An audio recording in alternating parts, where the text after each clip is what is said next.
Hello everyone and welcome to our YouTube channel which is Origins Online। आज हम लोग know your exam series का second video लेकर के आए हैं एंड आज हम लोग बात करेंगे बिटसैट एग्जाम के बारे में, क्योंकि बिटसैट का एप्लीकेशन फॉर्म अब ऑनलाइन अवेलेबल हो गया है। आप उनकी वेबसाइट पर जा करके फॉर्म को फिलअप कर सकते हैं। तो उसी एग्जाम से रिलेटेड थोड़ा सा बात करेंगे कि क्या एलिजिबिलिटी क्राइटेरिया है, क्या पेपर पैटर्न है, क्या कट ऑफ जाता है, इससे रिलेटेड थोड़ा सा डिस्कशन करेंगे। तो सबसे पहले तो बिटसैट में हम लोग बात करेंगे कि क्या एलिजिबिलिटी क्राइटेरिया है ना, कौन से स्टूडेंट्स हैं जो कि बिटसैट का एग्जाम दे सकते हैं। तो मैं पॉइंट वाइज चलूंगा यहाँ पर, ठीक है। जैसा कि सबसे पहले है 75% मार्क्स इन पीसीएम और पीसीबी।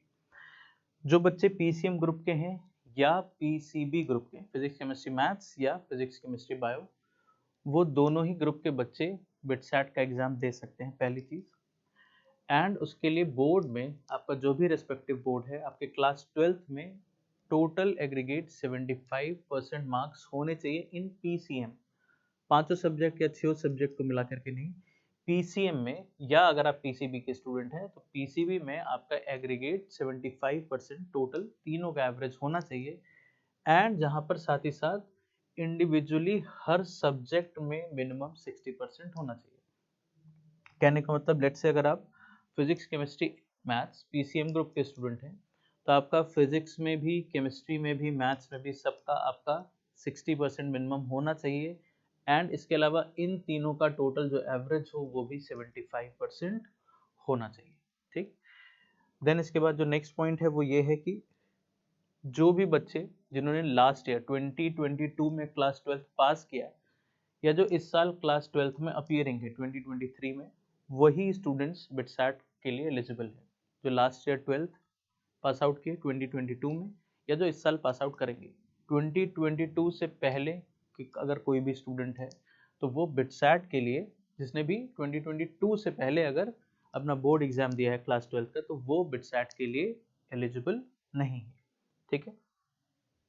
जैसे कि मैंने पहले बोला कि पीसीएम एंड पीसीबी ग्रुप, दोनों ग्रुप के बच्चे बिटसैट भर सकते हैं, क्योंकि बिटसैट में बी फार्मा के कोर्सेज भी अवेलेबल है, ठीक।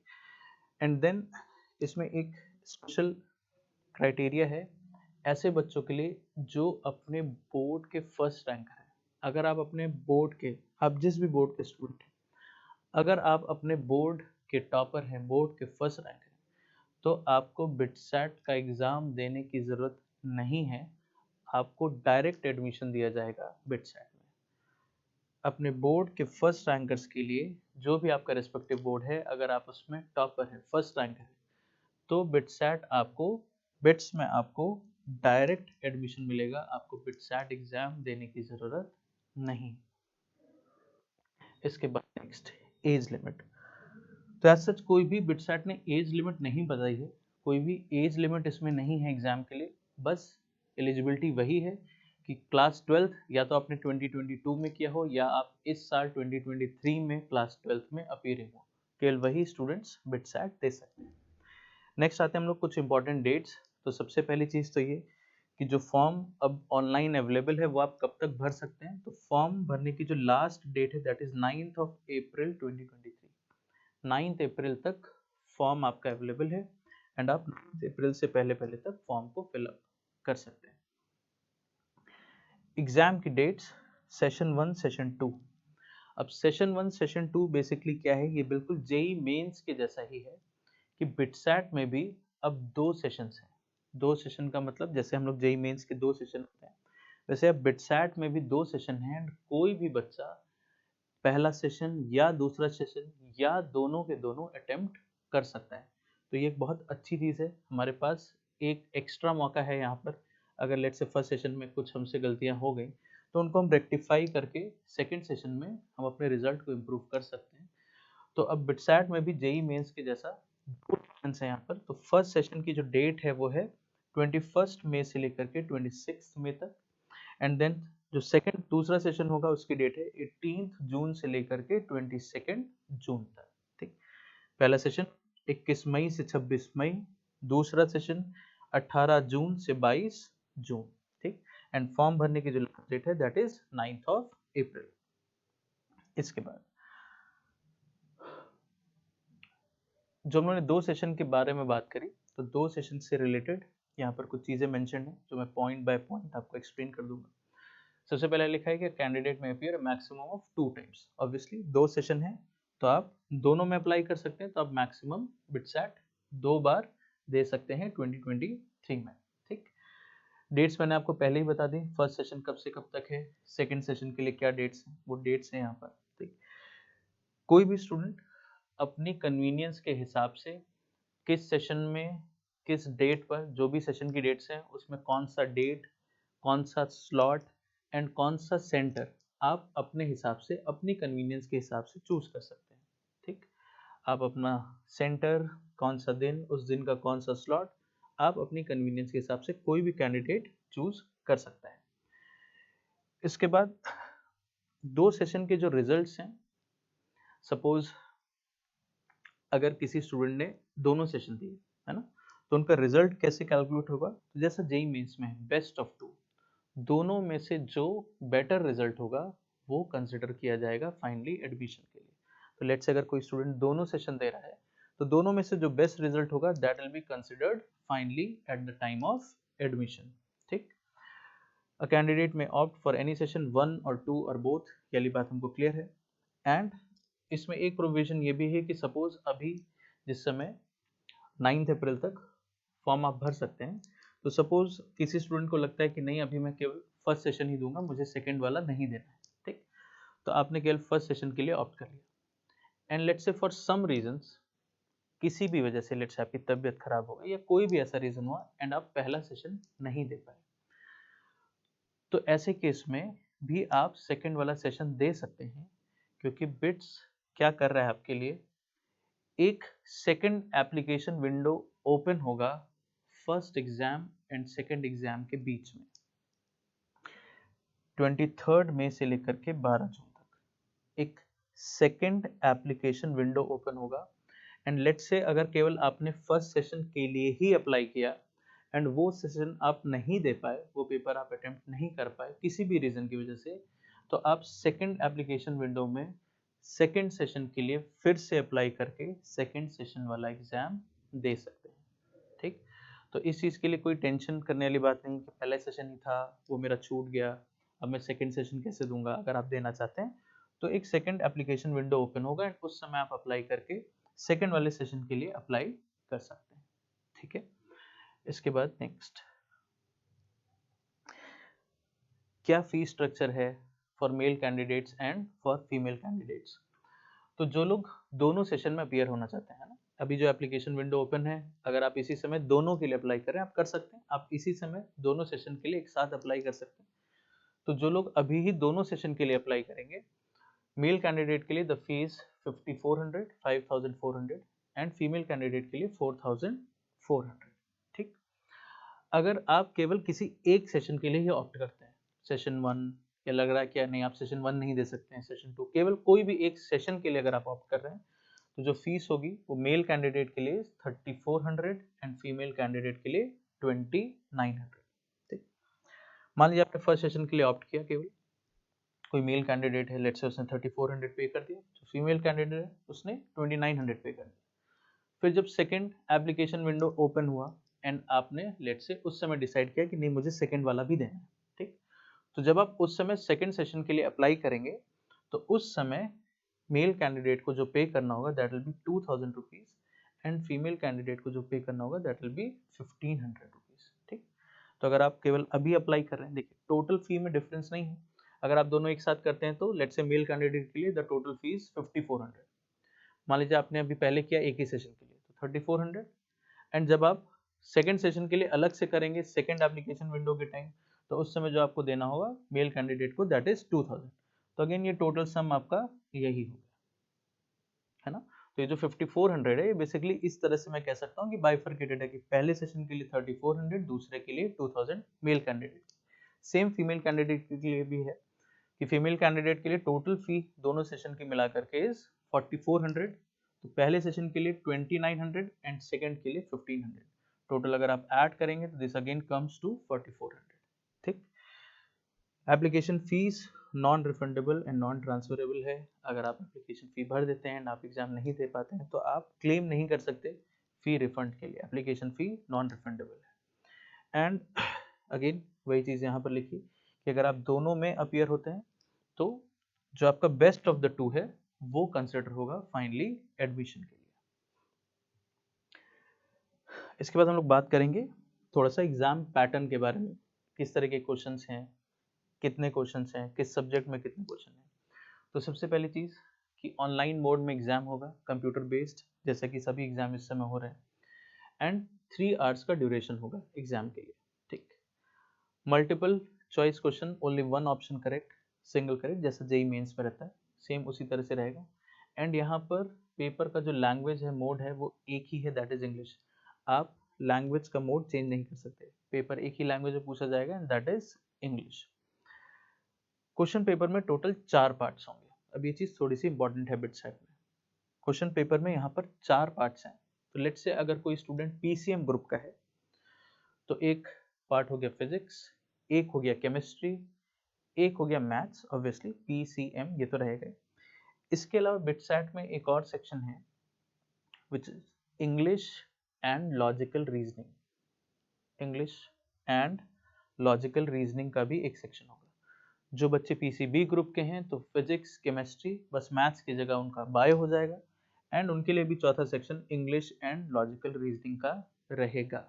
ठीक, किसमें कितने मार्क्स हैं हम लोग नेक्स्ट स्लाइड में इसके बारे में बात करेंगे। जो मार्किंग स्कीम है दैट इज +3 एंड -1, सही के लिए +3, गलत के लिए -1, एंड ऑब्वियसली अगर आप कोई ऑप्शन सिलेक्ट नहीं करते हैं तो उस केस में 0। ठीक, फिजिक्स में, केमिस्ट्री में, अगर पीसीएम ग्रुप का बच्चा है तो फिजिक्स में केमिस्ट्री में 30 क्वेश्चन एंड मैथ्स में 40 क्वेश्चन। सेम अगर बायो ग्रुप का कोई है, पीसीबी ग्रुप का स्टूडेंट है तो physics chemistry same 30 question and same maths की जगह बस बायो हो जाएगा उसके लिए एंड उसमें 40 क्वेश्चन। तो 30 एंड 40 ये हो गया टोटल आपका 100 क्वेश्चन। ठीक, इसके अलावा 30 क्वेश्चन होंगे इंग्लिश एंड लॉजिकल रीजनिंग वाले सेक्शन में। इसमें भी टोटल 30 क्वेश्चन हैं, जिसमें से इंग्लिश पर बेस्ड हैं 10 क्वेश्चंस एंड लॉजिकल रीजनिंग या मेंटल एबिलिटी जिसको मैं कह सकता हूं, इस पर बेस्ड हैं 20 क्वेश्चंस। इंग्लिश में 10, लॉजिकल रीजनिंग में 20। इस सेक्शन में इंग्लिश एंड लॉजिकल रीजनिंग वाले सेक्शन में भी total number of question is 30। तो पहले 100 क्वेश्चंस हो गए थे फिजिक्स केमिस्ट्री में 30, मैथ्स या बायो जो भी आपका ग्रुप है 40, 100 and plus again this 30, total हो गए 130 क्वेश्चन। एंड क्योंकि क्वेश्चन हर क्वेश्चन 3 मार्क्स का है तो टोटल मार्क्स हो गया 390, यानी कि आपका जो पेपर होगा that will be of 390 marks. ठीक है, अब एग्जामिनेशन सेंटर, अब ये थोड़ी सी एक इम्पॉर्टेंट चीज़ है क्योंकि बिटसैट का एग्जामिनेशन सेंटर बनारस में नहीं है। आप सिटीज़ यहाँ पर अल्फ़ाबेटिकली लिखी हुई हैं, आप देख सकते हैं वी से वाराणसी नहीं है, मिसिंग है। बनारस में बिटसैट का एग्जामिनेशन सेंटर नहीं होता। तो जो भी स्टूडेंट्स बनारस के हैं, वाराणसी सिटी के हैं, आप अपना नियरेस्ट कोई भी प्लेस चूज कर सकते हैं। इलाहाबाद सबसे नियरेस्ट है ना, बनारस से सबसे नियरेस्ट हम लोग के लिए इलाहाबाद है, जो कि अब प्रयागराज के नाम से जाना जाता है।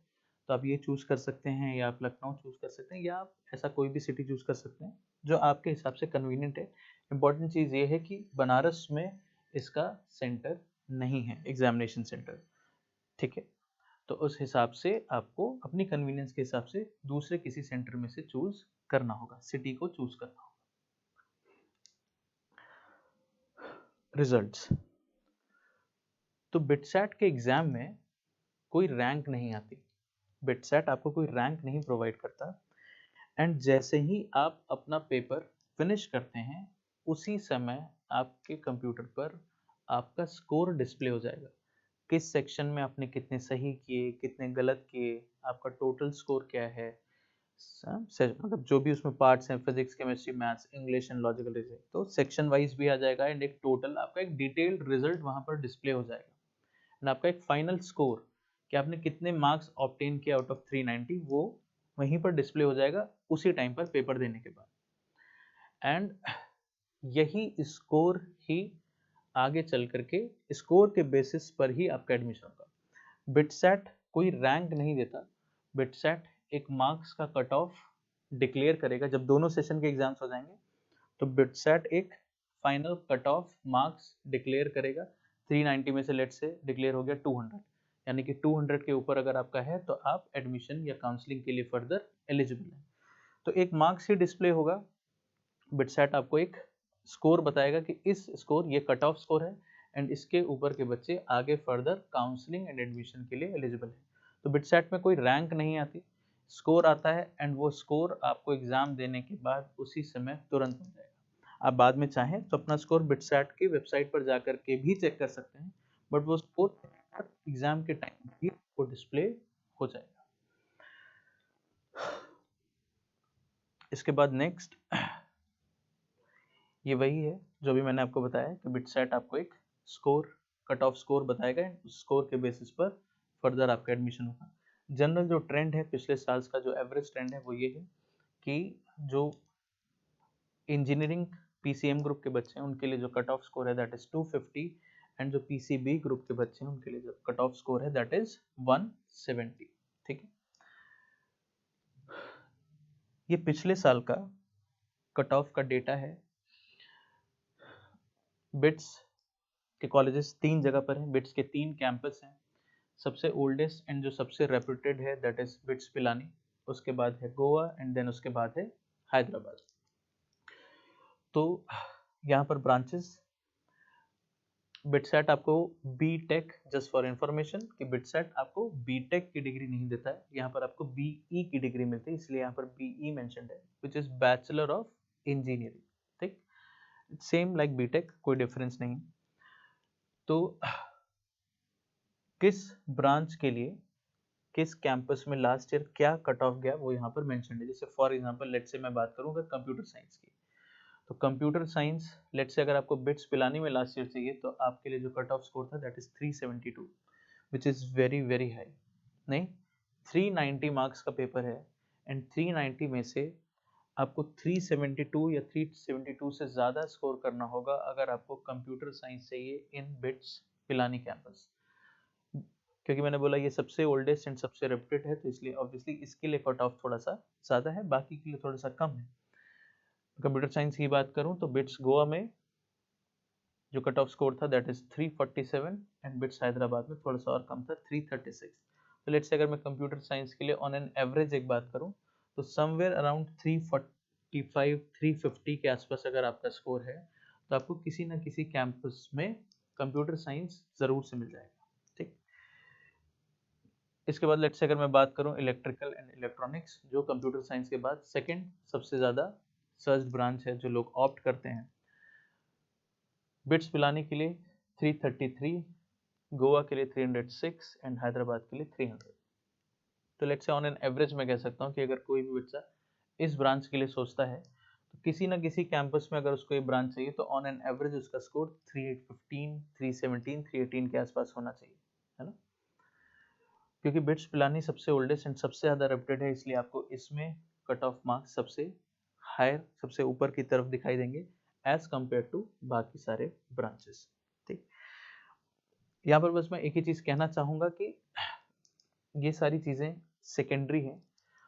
सबसे पहली चीज़ आपको ज़रूर से अपनी प्रिपरेशन पे ध्यान देना है, आपको वहाँ पर अपना बेस्ट से बेस्ट देने की कोशिश करना है एंड फिर उसके बाद जो भी स्कोर आएगा उस स्कोर के हिसाब से क्या बेस्ट पॉसिबल हमारे लिए हो सकता है वो हम लोग देखेंगे। अभी कट ऑफ मार्क्स किसका क्या था, है ना, किसके लिए क्या गया, वो बहुत सोचने की ज़रूरत नहीं है कि नहीं मुझे इतना करना है या मुझे 300 ही लाना है, मुझे 350 लाना है। ये सब दिमाग में नहीं रखना चाहिए। अभी आपको केवल ध्यान देना चाहिए अपनी प्रिपरेशन पर। प्रिपरेशन अच्छी से अच्छी करिए, अपने अपना 100% दीजिए, जितना अच्छा आप कर सकते हैं वो दीजिए। फिर उसके बाद जो भी रिजल्ट होगा उस हिसाब से जो बेस्ट पॉसिबल ऑप्शन होगा उसको हम लोग ऑप्ट करेंगे। ठीक है, एंड मैं हमेशा यही सजेस्ट करूंगा कि क्योंकि दो ऑप्शंस हैं हमारे पास, तो मैं हर स्टूडेंट को यही सजेस्ट करूंगा कि आप ज़रूर से दोनों सेशंस के लिए ऑप्ट करिए, है ना। हमेशा दो, है ना, दो ऑप्शन अगर हमारे पास हैं तो हम क्यों ही एक के लिए ऑप्ट करें, है ना? उसमें कुछ नुकसान नहीं है। हाँ, ऑब्वियसली थोड़ी सी फीस ज़्यादा देनी पड़ेगी, फॉर्म फी थोड़ी सी बढ़ जाएगी, 2000 बढ़ जाएगी, या फीमेल्स के लिए 1500 बढ़ जाएगी, बट दो ऑप्शंस हमेशा ज़्यादा बेटर हैं, है ना, क्योंकि पहले सेशन में कुछ भी हमसे गलती हुई, कुछ भी हमने मिस्टेक्स करी, तो हमको एक थोड़ा सा आइडिया लग जाएगा कि हम कहाँ गलती कर रहे हैं, हम क्या कर रहे हैं। उसको इम्प्रूव करने के लिए हमारे पास एक ज़रूर से एक और मौका होगा। तो मैं सबको यही सजेस्ट करता हूँ कि आप ज़रूर से दोनों सेशंस के लिए ऑप्ट करिए, ठीक।